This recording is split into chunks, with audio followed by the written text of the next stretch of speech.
Constitution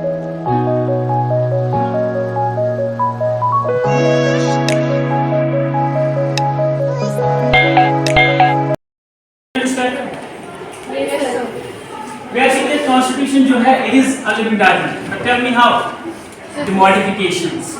ये जो modifications है ये amendments की वजह से हो रही है और बहुत सारे amendments हुए हैं so far. 105 amendments till right now. When we are talking about American Constitution, that is having 7 articles. How many? 7 articles. But amendments 34 and only 27 have been ratified. When we are talking about Indian Constitution, 465 articles, 25 parts, 105 amendments. 105 amendments. But amendment की जो bills है वो 120 से भी ज़्यादा है. अब कितने उनमें से enforce हो गई है? 105 amendments.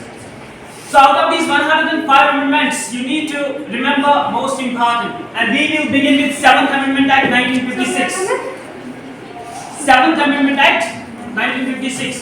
As far as this amendment is concerned, ये वो amendment है जिसकी वजह से common governor हो सकता है या common high court हो सकता है, एक या एक से ज़्यादा states का. For example, अगर आप चंडीगढ़ को मानते हो that is the capital city of both Haryana as well as Punjab, but that is also a union territory. That is also a union territory. अब देखिए, जब आप पंजाब की बात करते हैं, जब आप हरियाणा की बात करते हैं, आप चंडीगढ़ की बात करते हैं, उनका कॉमन हाई कोर्ट. उनका क्या है?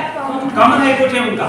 अगर आप 7 सिस्टर्स की बात करते हैं, you know ना, वो 7 सिस्टर्स आप नॉर्थ ईस्टर्न एरिया में जिनको आप याद रख सकते हो, AA, MTM, MN, AA, MTM, MN. AA हो गए 2, MTM कितने हो गए? 5 और MN हो गए 7. ये 7 सिस्टर्स को आप याद रख सकते हो. AA में आप कोई भी नाम ले सकते हो, जैसे वो छठे मारने वाला, वो आकाश शब्द जिसको मानता था 6 सिटी मशीन, आसपली.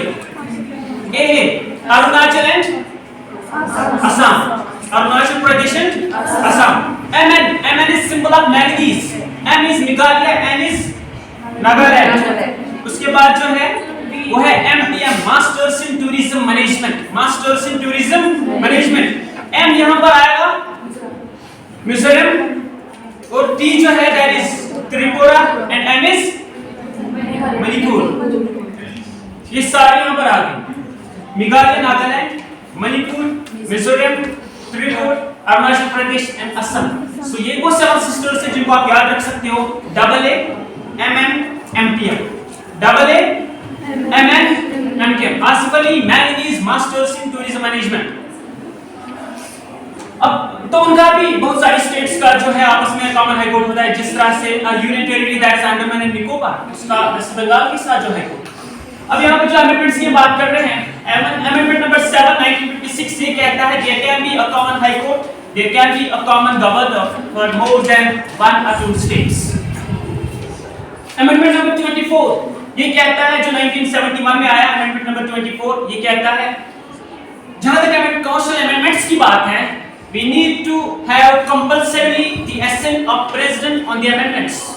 जो भी अमेंडमेंट करेंगे उन पे जो है प्रेसिडेंट का सिग्नेचर जो है वो कंपलसरी होना चाहिए. और इसके लिए कौन सा अमेंडमेंट है? Amendment number 24. Then there is mini constitution वाला amendment and that is amendment number 42. बहुत सारी जो तब्दीलियां मॉडिफिकेशंस हुई है इंडियन कॉन्स्टिट्यूशन में, वो इसी अमेंडमेंट नंबर 42 से हुई है 1976 में. अगर आप टेबल को खोल के देखेंगे, secular word, socialist word, integrity word, वो 47 अमेंडमेंट से आया. लोकसभा की जो एज यानी टर्म वो 5 इयर्स होती है, and it is because of this very amendment that was extended to 6 years. That was extended to 6 years. And then amendment number 44 या इस 47 से और भी बहुत सारी चीजें हुई, लेकिन मोस्ट जो इंपॉर्टेंट ब्लूप्रिंट्स है वो ये है, प्रीएम्बल में 2-3 वर्ड्स इसकी वजह से ऐड हुए. लोकसभा की जो एज है, इयर्स है, 5 से लेके वो 6 कर दी गई है. लेकिन जो 44th अमेंडमेंट आ गया 1978, इसकी वजह से एक तो right to property as a legal right रहा आर्टिकल 301 में, और उसके साथ साथ जो 44th अमेंडमेंट 1978 है, इसकी वजह से लोकसभा की जो एज है वो वापस 6 से 5 कर दी गई. 5 से 6 किस अमेंडमेंट से कर दी गई थी वो 42 और 44 से वापस वो 6 से 5 कर दी गई थी। Then there is amendment number 52 of 1985 to check defection। वही इलेक्शंस आने वाले हैं, पार्टी ने परफॉर्मेंस नहीं दिखाई, रूलिंग पार्टी ने जब वो परफॉर्मेंस नहीं दिखाती है तो आगे आइंदा आने वाले इलेक्शन में वो हार जाती है। तो उसमें से बहुत सारे वो करप्ट मेंबर्स होते हैं जो ये सोचते हैं हमारी पार्टी तो अब हारेगी, we need to join another party, क्योंकि आने वाले इलेक्शन में वो पार्टी जीत जाएगी जो अपोजिशन में आ जाए, तो वो उठ के चले जाते हैं उस पार्टी में, तो वो एक तरह का वहां पर वो डिफेक्शन बन जाता है। So to check this very defection there is amendment that is 52nd in 1985। अब ये जो वोटिंग एज इंडिया में थी it was 21। इंडिया में वोटिंग एज इनिशियली क्या थी 21 थी, but it was reduced from 21 to 18 by 61st Amendment Act in 1989। So voting age 21 से 18 कर दी गई 61st अमेंडमेंट से 1989 में। और जहां तक 69th अमेंडमेंट एक्ट 1991 की हम बात करते हैं, ये वो अमेंडमेंट है जिसकी वजह से स्टेटस मिला national capital territory new Delhi को। उसके बाद यहां पर 73rd and 74 69th amendment national capital status to Delhi. जहां तक 73rd और 74th कॉन्स्टिट्यूशनल अमेंडमेंट की बात है, ये वो दो अमेंडमेंट्स हैं जिनकी वजह से जो है कॉन्स्टिट्यूशनल स्टेटस मिला लोकल गवर्नमेंट्स को। देखो हम कहते हैं डिसेंट्रलाइजेशन और कहते हैं federation. Federation is division of powers between centre and state, तो इन्वॉल्वमेंट अब दो है। जब हम डिसेंट्रलाइजेशन की बात करते हैं that is distribution at various levels at 3 levels, central level, state level and local level. और लोकल लेवल में आता है P and M, panchayat and municipality. और पंचायत और municipality were never a part of the constitution, but they were granted the constitutional status through 73rd and 74th Amendment Act 1992-1993। तो 73rd से panchayat constitution का हिस्सा बनी और 74th Amendment Act 1993 से municipality constitution का जो है हिस्सा बन गई।